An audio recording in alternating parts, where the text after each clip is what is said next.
өнімдері туралы айтып берейін. Соның бірінші өнімі LF8 Elevate деген өнім шығара басталынған. Ал LF-тің құрамын айтатын болсақ, бұл 3 компоненттен құрайтын капсулалар.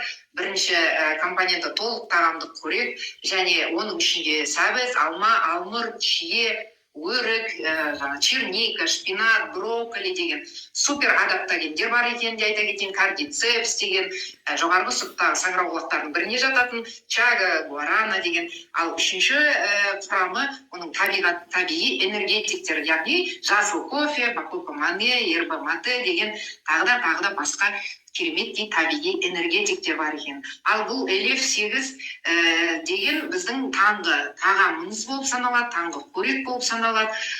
Ол бізге күнделікті энергия береді, көңіл-күй сыйлайды. Әрбір жасушамызды дәруменмен, амин қышқылдармен және 80 түрлі микро-макро элементтерменен қоректеніп тұратын таңғы асымыз болып саналады. Ал біз бәріміз білетіндей, кез келген тірі организм бұл өнім қалай, механизмі қалай, біздің ағзамызға қандай ықпал ететін деген сұрақ қойыла бастаса, бұған айтып берер едім. Кез келген тірі организм біз жасушадан тұрамыз. Ал жасушаға күнделікті қорек керек, яғни құрылыс материал керек. Ал қоректің ішіне осы менің айтып кеткендей табиғи дәрумендер мен амин қышқылдар менен микро-макро элементтер және белоктар жататынын айтайын. Ал екінші түнгі асымыз бұл бірге туысқан бұл